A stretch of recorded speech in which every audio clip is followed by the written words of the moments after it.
Scenes may not be suitable for very young audiences. Parental guidance is recommended. Ang programang ito ay naglalabas ng sensitibong eksena at impormasyon. Striktong patnubay at gabay ng magulang ang kailangan.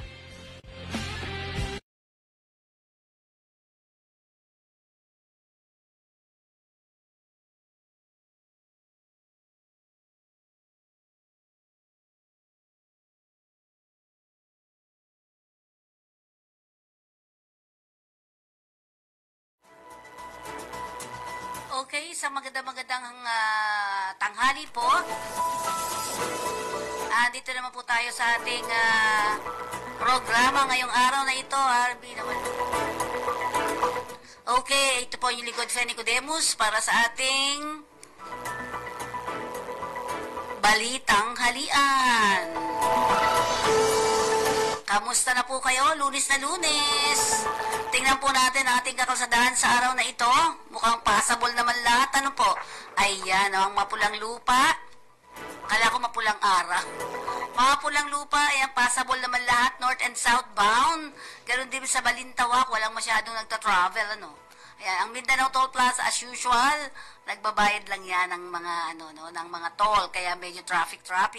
So far so good ang ating mga kakalsadahan mula sa Balintawak, Mapulang Lupa, Mindanao Toll Plaza, San Fernando, Bukawi, and Kawayan. So travel lang. Ayan. Okay. Sige.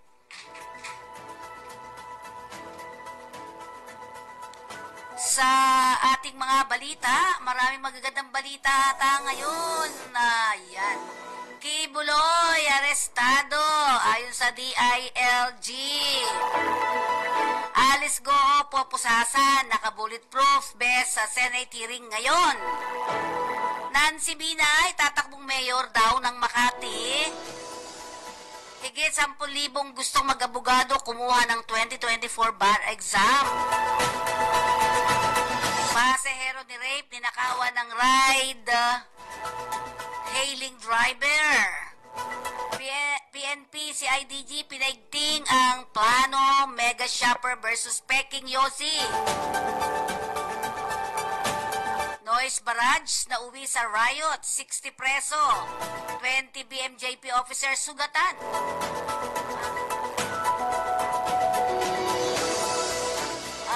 Pero bago tayo magdire-diretso sa ating programa, magkaroon muna tayo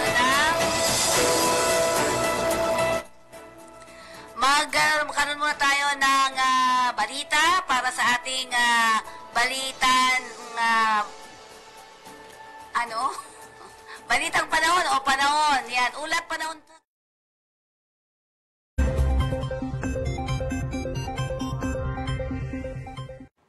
Magandang umaga po ng Lunes sa inyong lahat at live mula dito sa Pag-asa Weather Forecasting Center. Narito na ang lagay na ating panahon ngayong September 9, 2024. Pagsisimula na naman ang panibagong linggo sa ating lahat.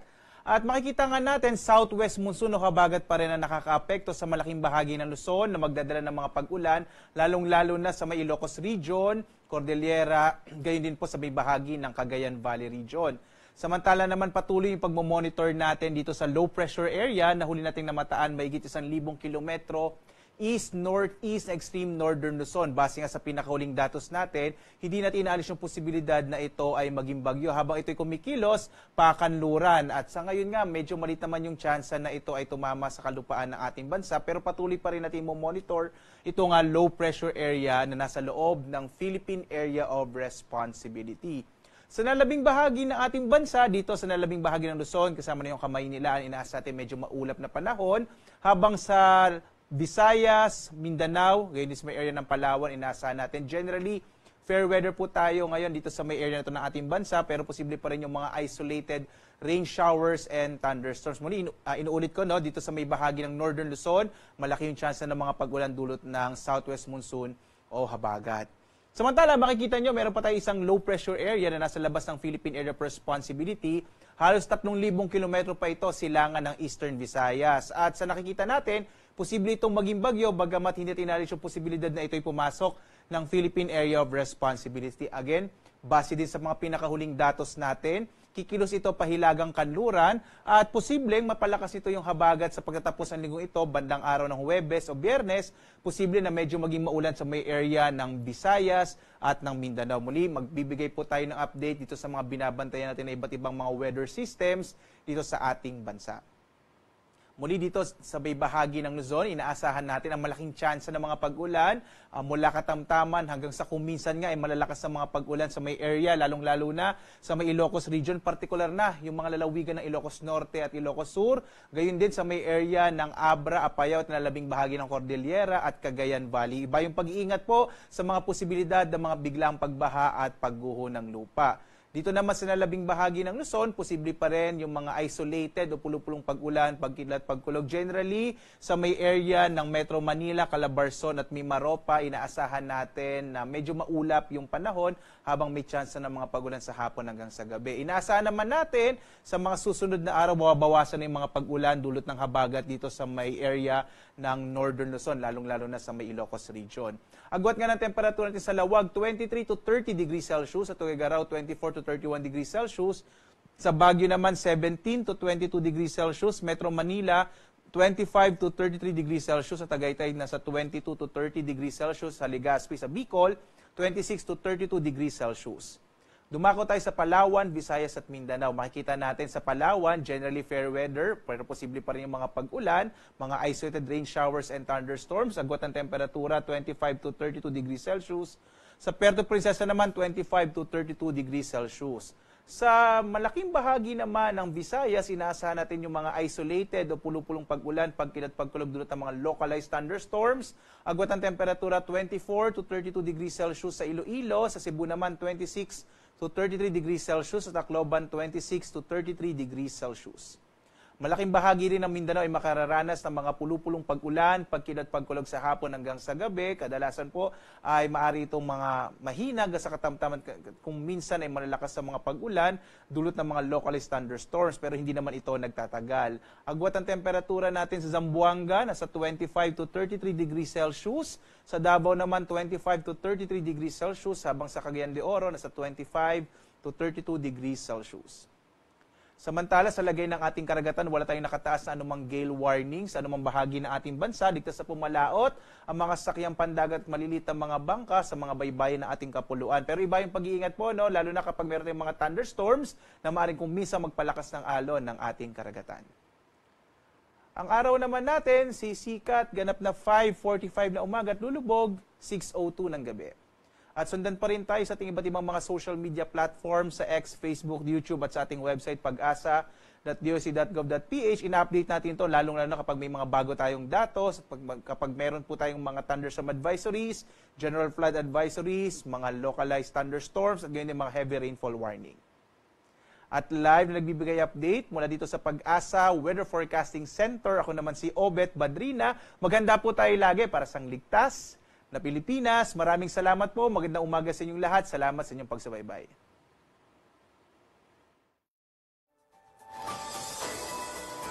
Ayan, ito ay, medyo ayusin mo nga dyan. Yan.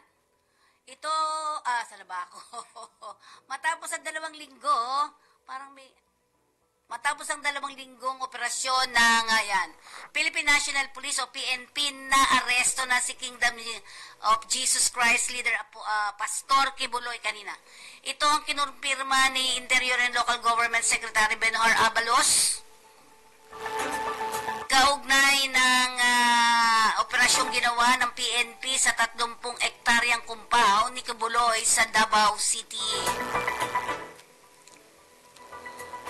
Sa kanyang Facebook post, nakasaad ang nahuli na po si Kibuloy, kung saan nagpakita rito ng larawan kasama ang legal counsel si Attorney Israelito Torion.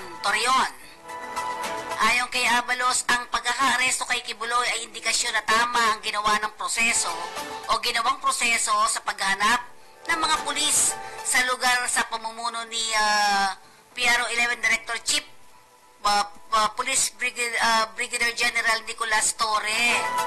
Tumanggi naman si Torre na ibinunyag ang detalye ng pag-aresto kay Kibuloy. I was informed by the Secretary that Kibuloy has already surrendered So nahuli na. Hindi ko alam ang mga detalye. Yan ang sinabi ni Torre. Nasa 2,000 na pulis ang ipinakalat sa lugar upang matunton si Kibuloy. Nagsimula ang operasyon ng PNP sa COJC compound noong August 24. Matapos maglabas ng warrant of arrest ang Pasig City Regional Trial Court bunsod ng kasong sexual abuse at qualified human trafficking. Ayon kay Torre, hindi matatawara ang dedikasyon ng mga pulis na nagtulong-tulong mula Apari hanggang Hulo upang madakip si Kibuloy. Ginawa lamang nila ang kanilang trabaho kahit naniniwala siyang hindi sila magkakaaway ni Torreon. Samantala, pinuri naman ni Senator Riza Ontiveros ang pagkaka-aresto kay Kibuloy, kasabay ng pahayag na abot kamay ng mga biktima ang hustisya.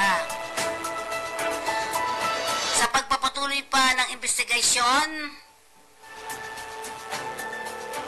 dagdag ng senadora, bilang na ang araw ng tulad nilang naghahari-harian, nambabastos sa batas at nag-aabuso sa kababaihan, kabataan, kapwa natin Pilipino.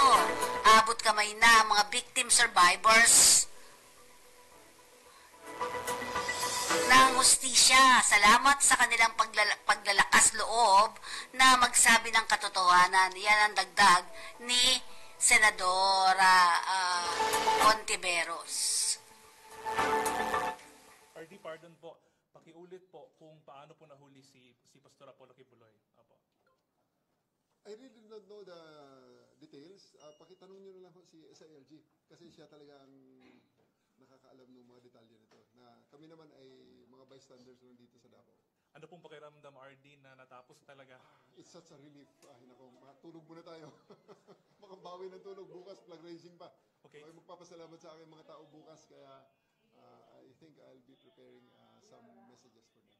Tomorrow, RD, ano ang gagawin natin maliban sa flag ceremony? Like sa ano po? Like kay ano? Well, for one, I would like to give thanks to my people. Yes. Pangalawa is maglayo ako ng ret sa puntod ng tatay ko. Nandyan, sa loob ng kampong ito. What Sa about... loob ng kampong ito. Kaya it's really a relief na masabi. Oo, babantayin ko naman yung atras ko po ng konti. Sige, Gabi, 1 Magandang o'clock. gabi po. Tatlong bagay lamang po yung sasabihin ko. Unang-una po ay kinukumpirma po natin na hawak na po natin si Pastor Kibuloy, si Jacqueline Roy, si Ingrid Canada, si Crescente Canada at si Silva Semanes po. Nakuha po natin yung custody po nila around 5:30 this afternoon at mga bandang 6:30 po ay nilipad po natin sila mula po sa Davao at papunta po dito sa Villamor po tayo lumabas. Lumapag po sila ang C-130 lulan po nitong mga nasabing individual at nakakating po sila dito sa Villamor na around 8:30 ng gabi at nakakating po tayo dito sa custodial facility na mga around 9:10 ng gabi po. Sa ngayon po ay nag-undergo po sila ng booking process. Kasama na po dyan yung fingerprint at mugshot at natapos Ito na rin yung po kagabi. physical and medical examination. At nangyari po itong pangyayari po na ito dahil kanina pong mga bandang 1:30 po ng hapon ay nagkaroon po ng negosasyon para po sa mapayapa po nilang pagsuko dahil binigyan po natin sila ng ultimatum ng within 24 hours po ay kailangan po nilang sumuko at nagkaroon po ng negotiation. So ito po ay joint efforts po ng PNP and AFP.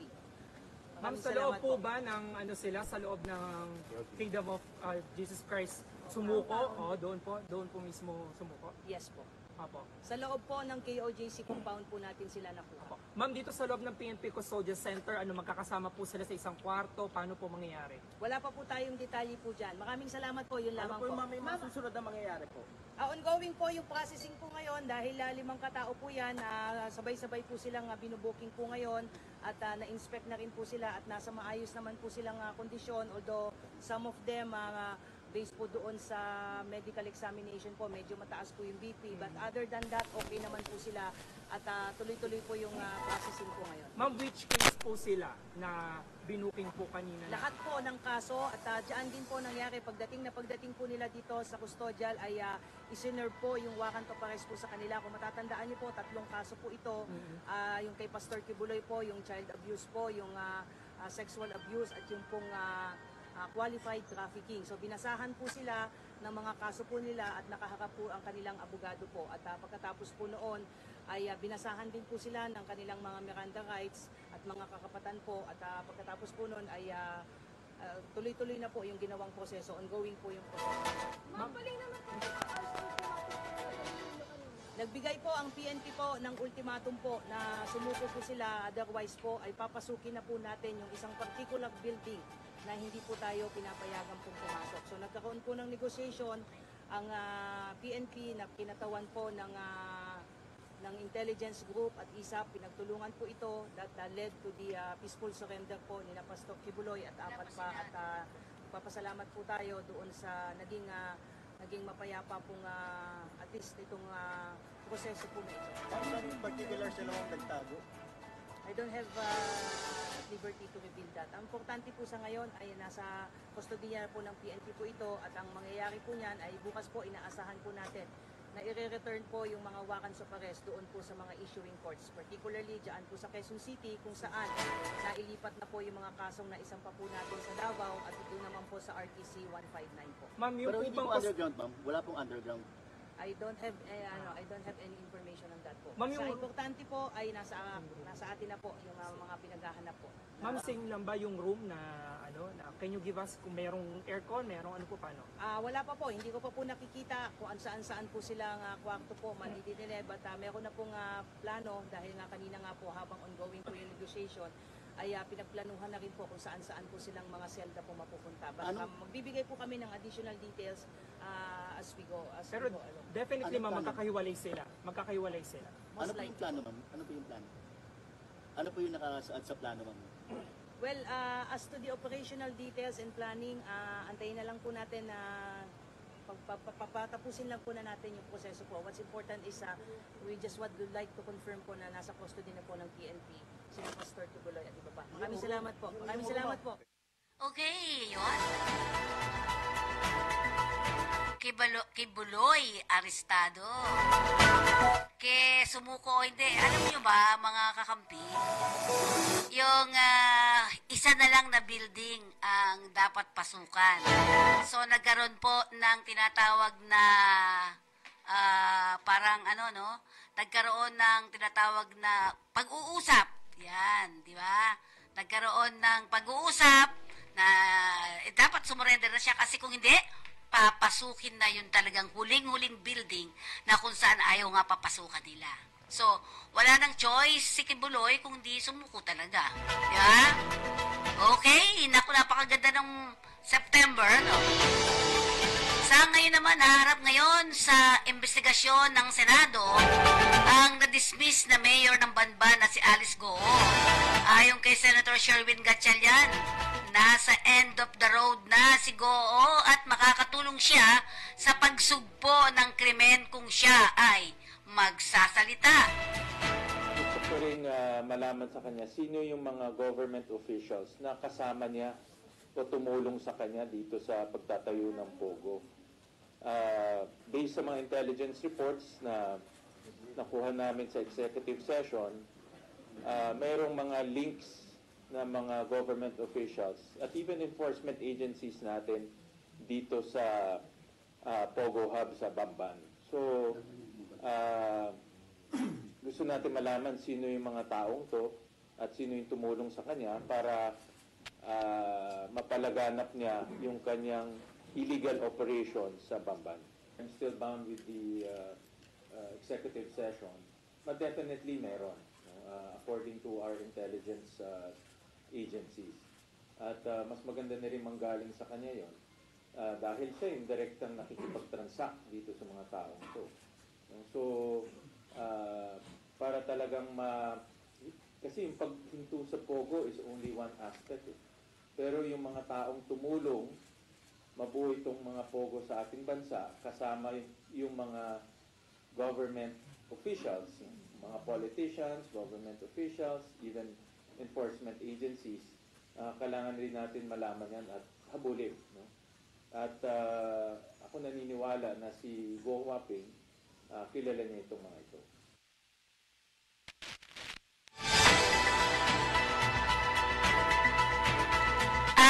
Sinabi pa ng senador, nakita nito ang listahan ng mga kaso ni Go. At mauubos ang mga resources, pera at oras nito sa dami ng kaso. At posibilidad din na gamitin ni Go ang kanyang right against self-incrimination. Sinabi ni Gatchalian na may hangganan ito ayon na rin sa Supreme Court. Mahalagaan niyang mapangalanan ni Goo ang mga taong kasabwat sa pagtatayo ng pogo sa Tarlac. Sinabi ni Gatchalian na sa isinagawa nilang executive session ay sinabi na may sabwatan sa pagitan ng politiko at mga enforcement agency, kaya't dapat matukoy ang mga ito. Tumanggi si Gatchalian na pangalanan ang mga sinasabing kasabwat dahil nakuha ang impormasyon sa pamamagitan ng executive session. Tiniyak naman ng Philippine National Police na nakaposas at nakabulit best si dating Bamban Tarlac Mayor Alice Goo sa pagdalo nito sa pagdinig sa Senado ngayong araw kaugnay ng investigasyon sa illegal na operasyon ng Philippine Offshore Gaming Operators sa ating bansa. Ayon kay PNP spokesperson Police Colonel Jean Pajardo, may sapat na escort at convoy si Goo. Sa pagalis nito sa PNP Custodial Center sa Camp Crame ngayong umaga, nakatakda ang pagdinig ng Senado ng alas 10 ng umaga. Ang initial pa ay lalagyan siya ng bullet vest. Isasakay sa isang sasakyan with security package. Ang nasa paligid naman niya ay ang mga babaeng pulis natin. Meron din tayong mga SWAT na magbabantay sa convoy nito at dadalhin siyang immediate doon sa Senado, sa Senate para umattend ng hearing. Yan ang banggit ni Pajardo. Maghihintay na lamang ang signal kung dapat tanggalin ang posas ni Goo habang isinasagawa ang pagdinig. Biyernes nang maglabas ng kautusan si Capas Tarlac Regional Trial Court, Branch 109, Presiding Judge Sara Bedania de Los Santos kung kay Goo na dumalo sa pagdinig ng Senate Committee on Women, Children and Family Relations and Gender Equality na pinamumunuan ni Senator Riza Hontiveros. Hindi rin nagpiyansa si Goo kaya manatili ito sa PNP Custodial Center. Gagamitin ni Goo ang detention cell ni dating Senator Laila De Lima na nakulong sa loob ng 7 taon. Sapat din ang seguridad ng detention cell ni Goo at hindi mangyayari ang hostage-taking incident na sinapit ng dating senador. Samantalang umapila naman si Senior Deputy Speaker at Pampanga 3rd District Representative Aurelio Gonzales Jr. kay Goo at Cassandra Leong na magsabi ng katotohanan at nalalaman sa operasyon ng illegal pogo. Ani Gonzales, kung totoong Pilipino sina Goo at Ong, dapat magpakita ito ng pagmamahal sa bansa at ibunyag ang kanilang nalalaman sa umano'y illegal pogo ng nakaraang administration. Okay, kuha muna tayo ng paalala mula sa ng mga news report sa labas ng impila.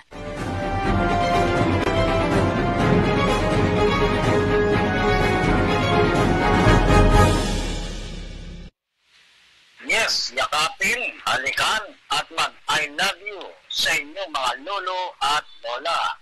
Ito ang panawagan ni Manila Mayor Hani Lacuna sa lahat ng mga mayroong pana at kapiling pa ang kanilang lolo at lola kung saan sinabi niya na mapapalad silang matuturingan. Ayon kay Lacuna ay kaisa niya ang lahat ng Manileño sa pagdiriwang ng Grandparents' Day at sa pagbibigay parangal sa mga senior citizen na ibinibigay ang malaking bahagi ng kanilang buhay sa pagpupunyagi na magkaroon ng magandang buhay ang kanilang pamilya at mga anak, mga apo at makapag-ambag din ng proyekto o progreso sa lungsod. Binanggit din nila una ang mahalagang papel na ginagampanan ng mga lolo at lola sa isang pamilya bilang matriarka at patriarko. Ang mga lolo at lola ang pinagmumulan ng karunungan at gabay. Nananawagan din ang Lady Mayor sa may mga trabaho na pasayahin ang kanilang mga lolo at lola sa pamamagitan ng pag-treat sa kanila at pagregalo kahit munting bagay lang. Para naman sa mga wala pang trabaho, ang paggawa at pagbibigay ng greeting cards sa kanilang mga lolo at lola ay sapat na para magbigay ng kaligayahan sa kanila. Mula rito sa lungsod ng Maynila, ito si Katotong Juna Sures, bumabati sa mga lolo at lola sa Balitangalian, Kakampi Online.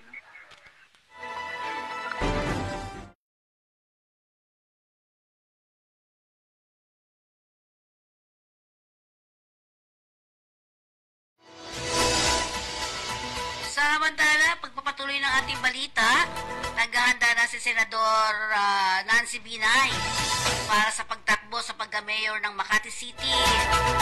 Base sa kanyang pinakabagong post sa social media. Kahapon ay nag-post si Binay sa Facebook, Twitter ng mensahe, "Ready to serve" kasamang hashtag ng Makati 2025. Ang post ay may kasamang larawan niya na may hawak ng heart shape,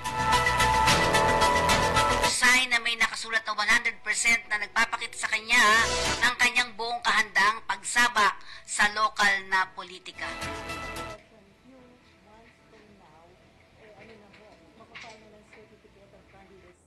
Ngayon ba ma'am, may decision ka na dahil as graduating senator, ano po ba yung plano ninyo? Well, at the moment, kumbaga kung isang bala yung future plans, yung trajectory niya, talagang papunta sa Makati.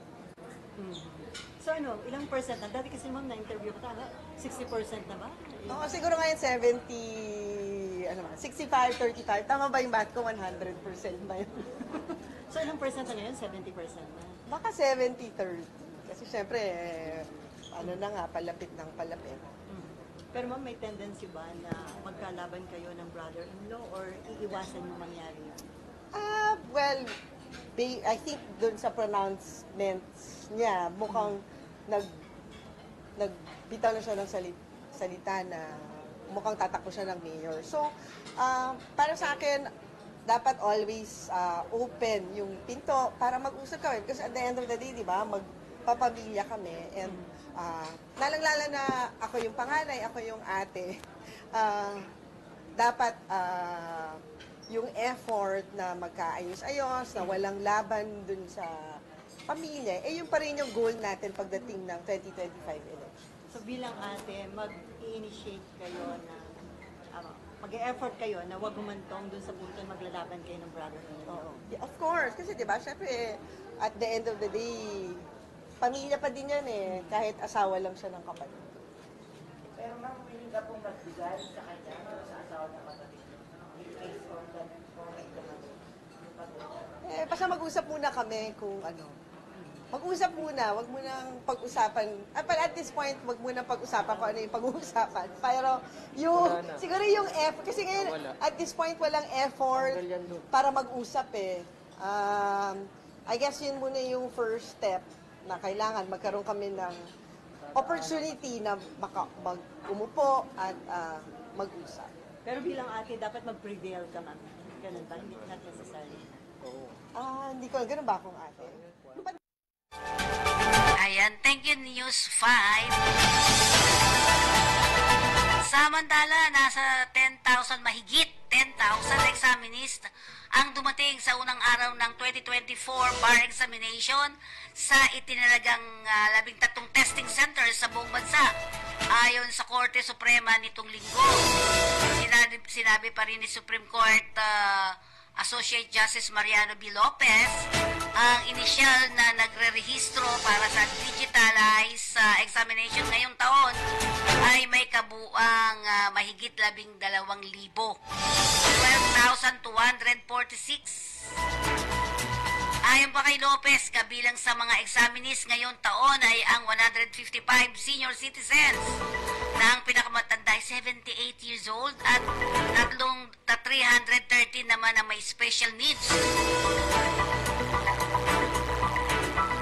Sa September 11 at 15 ang schedule ng susunod na pagsusulit na tinitiyak din ni Lopez na may contingency plan kung magkakaroon ng masamang panahon.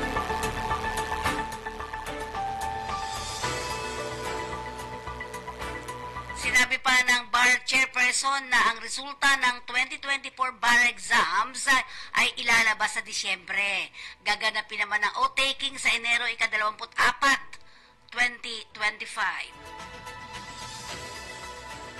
Arestado naman ang isang 36 years old na driver ng isang ride-hailing services matapos umanong gahasain at pagnakawan ng kanyang pasahero babae at saka piniringan at inabando sa Parañaque City. Kilala ang suspect na si alias Andy, residente ng Cabuyao, Laguna, habang isa pang kasamang suspect na si alias Pogi ay hinahanting pa ng kapulisan. Natagpuan din ang ginamit na sasakyang Toyota Vios kung saan na-recover ang iPhone 12, isang black brass knuckle, isang pocket knife men's wallet at isang caliber 45. Sa investigasyon nitong September 5, 2024, nagpabook sa ride-hailing app ang biktimang si alias Che, 32 years old at isang metallic green Toyota Vios na nag-pick up sa kanila. Maya-maya ay isang lalaki ang isinakay ang driver na tumutok ng kutsilyo sa biktima. At kinuha nito ang cash niya na 35,000 pesos at isang iPhone 12. Di pa nasiyahan ginahasa ang biktima sa loob ng sasakyan, saka nilagyan ng piring ang mata nito bago inabando sa harapan ng isang cargo company sa barangay San Dionisio, Parañaque City. Nakita ito ng isang concerned citizen na tumulong sa kanyang makauwi sa kanyang bahay. Samantalang inireport kaagad ng biktima ang insidente sa Santo Niño Police Substation na nagsagawa ng backtracking investigation at makipag-ugnayan sa LTO. Nakumpirma ang rehistro ng sasakyan ay naka-address sa bahay mismo ni alias Andy sa Cabuyao, Laguna. Nang maaresto, ikinanta ni alias Andy ang pangalan ng kasabuat niyang si alias Pogi. Isinailalim sa inquest proceeding sa Parañaque City Prosecutor's Office ang suspect na si Andy sa reklamong robbery with rape at paglabag sa Republic Act 10591 o yung tinatawag na Comprehensive Law or Firearms and Ammunition Regulation Act. Ang nakatakdang ihain sa Cabuyao Prosecutor's Office. Pinaigting naman ng Philippine National Police Criminal Investigation and Detection Group ang kanilang buy-bus operation sa ilalim ng Oplam Mega Shopper na nagresulta sa malaking pagkakasabat ng smuggled na sigarilyo sa mga pangunahing lugar sa Sultan Kudarat, Sarangani, South Cotabato, North Cotabato at Coronadal City. Ayon kay CIDG Director Police Major General Leo Francisco, ang serya ng mga operasyon sa ilalim ng Oplan Mega Shopper ay nagpapakita ng matibay na dedikasyon na puksain ang smuggling at pagbebenta ng pekeng sigarilyo. Sa paliwanag pa ni Francisco, ang mga may-ari ng smuggled at pekeng sigarilyo ay umiiwas sa pagbabayad ng buwis na nagkakait sa gobyerno ng bilyong-bilyong kita habang sinisira ang lehitimong negosyo. Ang mga naaresto ay naharap ngayon sa mga kaso sa paglabag Republic Act 10863 o ang Custom Modernization Tariff Act, CMTA. Ang mga operasyong ito ay naisagawa sa mahigpit na pakipagtulungan sa Bureau of Custom at iba pang mga ahensya ng pagpapatupad ng naturang batas. Samantalang sugatan ng 60 person deprived of liberty o PDL at 2 miyembro ng Bureau of Jail Management and Penology nang mauwi sa riot. Ang isinagawang noise barrage sa loob ng San Mateo Jail sa San Mateo Rizal Biyernes ng gabi. Sa naturang ulat, tagapagsalita ng BJMP na si Jail Chief Inspector J. Rex Bostinera, pawang minor injuries lamang naman ang natamo ng mga miyembro ng BJMP at PDLs at nabigyan na ng medical attention. Nagugat umano ang kaguluhan ng manghikayat ang 7 PDL sa kanilang mga kasamahan na magsagawa ng noise barrage upang iprotesta o kontrahin ang pagpatubad ng cashless system sa loob ng piitan na kung saan hindi makakahawa o makakahawak ng physical na cash ang mga preso. Sa naturang kaguluhan, sumaklolo ring maging ang mga lokal na mga tauhan ng Philippine National Police at Municipal Disaster Risk Reduction and Management Office ng San Mateo sa kaguluhan na payapa din ng halos madaling araw ng Sabado.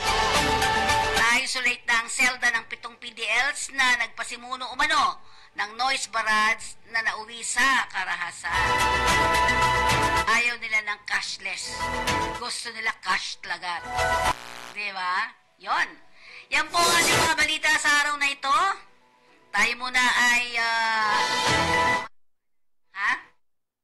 mag-ITBM muna po tayo. Tingnan natin ano ba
pag-aaresto sa mga ito. Medyo gumagaan ng konti, no? Pero syempre, dadaan pa rin yan sa proseso. Okay, tayo muna yung sa ating trabaho patrol. Ayan, ang iQuest o Marlon. Dito ka tumingin, ito mga telepono. Kailangan nilang interview date September 12 and 24. Ang iQuest ay nangangailangan ng 40 factory workers. Tandaan natin, no placement fee, no interview fee, no processing fee.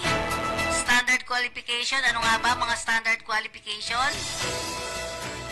Ayan, di ba? 2 years college level, 2 years vocational graduate, and above is an advantage. Prior experience as factory worker is highly advantageous. Must travel, updated resume, a valid passport, UMID ID or UMID certificate, national ID, if UMID is not available, voter certificate, diploma, or TOR, o term of reference, PSA, birth certificate. Okay, para kayo ay makapag-apply, pwede kayong pwede kayong mag-scan ng QR code. Yan, Marlon, yan ang kunin mo. Scan QR code and then, kung kayo nandyan na, pwede kayo rin tumawag. Saan pwede tumawag? Ayan, tignan natin mabuti. Ayan, www.eqmanpower.ph. Ayan, meron din sila sa Manila. Ayan, meron din sila sa Pangasinan. Ayan yung mga telephone number, lakihan mo nga.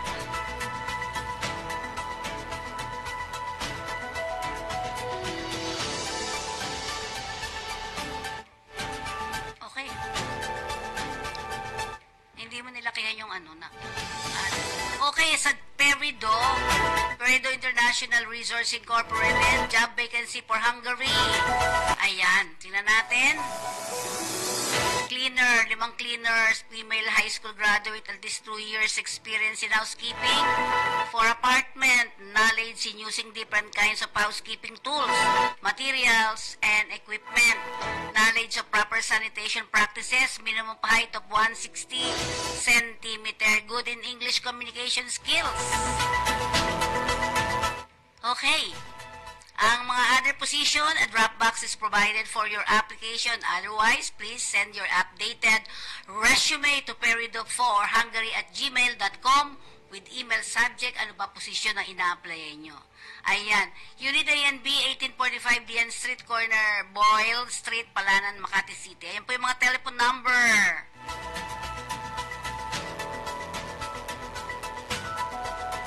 Okay, next natin. Hello, Sir Mark. Ayan, ang Renzol ay nangangailangan naman sa Saudi Arabia. Job opportunities in abroad, Saudi Arabia. Okay. Tingnan natin. Ano ba mga posisyon? BMS, DDC Technician Qualification. Certificate of Education in a relevant field responsible for installing, programming, testing, and calibrating, operating and repair of control system along with their related software, hardware, and equipment. Knowledge in energy management, fire and life safety, security, environmental, boiler and chiller control system. Yan ang kailangan ng Renzol, no? Yan, open for walk-in applicants. Apply now. Ang lokasyon po ng kanilang ay Bandaria, Al-Kubar, 34424, Saudi Arabia, na may salary na 2,000 to 2,700 Saudi Riyal. Ayan. You can send your CV to kaizi@renzol.com, justin@renzol.com. Ayan. Accreditation number 10437084. Ayan. Hello, Sir Mark Capistrano. Ayan, CF Sharp Crew Management, kailangan nila ng mga passenger ship assistant electrician, assistant rep engineer. Okay, pwede kayo sa recruit hire at cfsharp.com. Apply Mag-apply na po kayo. Ito ay nasa Building 290, Casa Roza, General Luna Street, Intramuros. Next natin. Yan, they are hiring mga karpentero bound for Japan. Studio 85 po for manpower pooling muna, no fees to be collected. Yan. Lahat po ng binabanggit natin dito ay ethical recruitment. Age 20 to 30 years old, NBI clearance ang kailangan, passport, certificate of employment, chest x-ray, and Hepa B screening test result. Yan, walk-in application is highly recommended. Interested applicant may send your CV to studio85recruitment.japan@gmail.com. Ayan po yung mga telephone number kung gusto yung pasukan. Hello, Miss Dina. Right?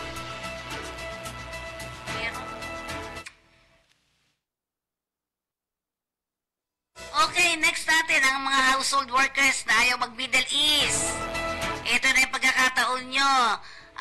Ang Delta Beer ay nangangailangan ng mga household workers sa Malaysia. Ang qualification, 24 to 35 years old, with or without experience, willing to work under pressure, maalaga sa bata man o matanda, masipag, mapagpasensya at magalang. Ang Delta Beer Overseas Job Placement and General Services ay matatagpuan sa Unit 2D, second floor, Miramonte Building, 53 Senator Hill, Puyat Avenue, corner, Rojas Boulevard, Pasay City. Next. Ang ABD Overseas Manpower Corporation. They are looking for technician, metering technician bound to Doha, Qatar.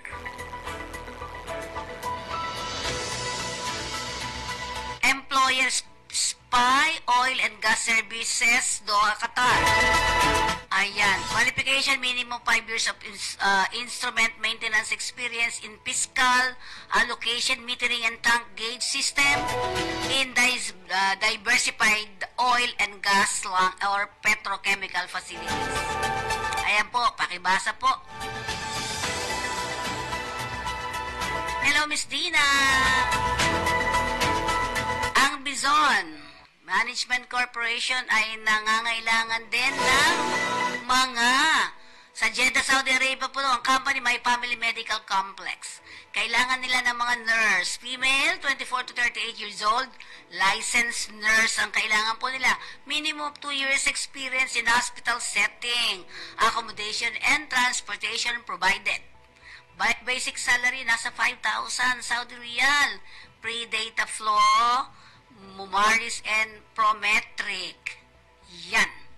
Okay, apply now. Send your resume to Iloilo ba yan? At Bison o bisonph.com. Yan. Ang ito po ay matatagpuan sa tama ba ako ito? Ground floor, Unit 7, Barcelona Building, Plaza, Pasun, hindi ko makita eh. San Benigno Aquino Avenue, Mendor, pakilakas, Iloilo City. Tama ba? Lakihan mo yan, lakihan mo.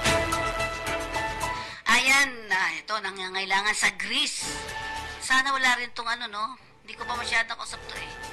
Position needed, housekeepers, cleaners, kitchen helper, cooks. Wait, nag-start na sila sa orientation nito eh.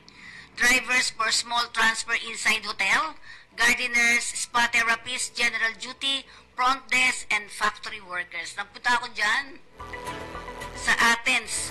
19 to 55 years old, language English, with work experience related to work applying for, at syempre, of course, good attitude. Requirement, passport, 1 format, clear scan, and platform upload. CV, 1 format, 1 page for all candidates. Only the important details and photo is included. Wala rin pong kopolsa, no relatives, no preference for the place of work, no request for group assignment. Ayan. Skilled Management Corporation Overseas Recruitment Agency ay nagsimula pa noong 1991. Apply na! Nagbigay yata sila ng orientation na nakaraan. Sa HRD Corporation, it's SME Skilled Boost Program and Mini Training Fair. Ito ay magaganap sa September 24, year 2024. Ayan. Alas 9 hanggang alas 5 po ng hapon sa Diwan Senat. Ano to? Okay? Ay, patay. Okay. Sige, ito activities, mini training fair, HRD Corporation Levy Workshop, small medium sharing session with the UTM Academia Community.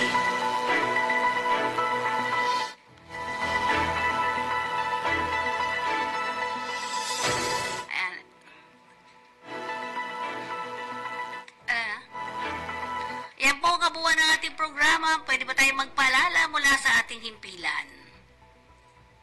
Sa buhay nga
Hello kabayan!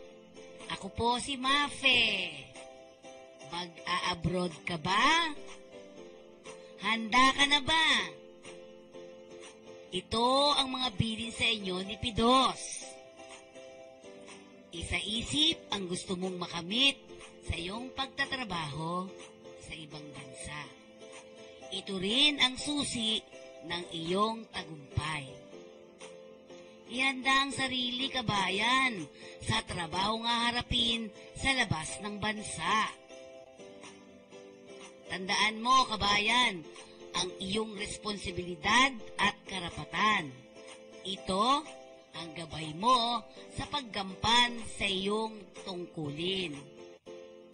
Umangkop ka rin sa batas at kultura ng bansang pupuntahan. Ito ang iyong magiging pansamantalang tirahan. Pangalagaan mo rin ang kalusugan Kailangan ang malusog na pangangatawan sa trabahong gagampanan. Buksan mo ang isipan sa bagong kaalaman at kasanayan. Ito ay hagdan sa muling tagumpay. Kabayan, makipag-ugnayan sa pamilyang naiwan. Panatilihing buo ang pamilya kahit malayo ka. Mag-ipon dahil ang katuparan ng iyong mga pangarap ay nakasalalay dito. Maghanda at magplano para sa iyong pagbabalik, kabayan, ha? May mga ahensya naman ng pamahalaan na makatutulong sa oras ng pangangailangan. Huwag kang mag-atubiling sila ay lapitan. Salamat! Sana may naintindihan kayo. Yan po ang kabuuan ng ating balitang halian. At syempre, pagpapatuloy po natin mamaya pagkatapos ko dito yung nangyayari sa Senate. At nandyan po ang kanilang resource speaker. Walang iba kundi ang Sigoo. Okay, maraming salamat. Maraming salamat.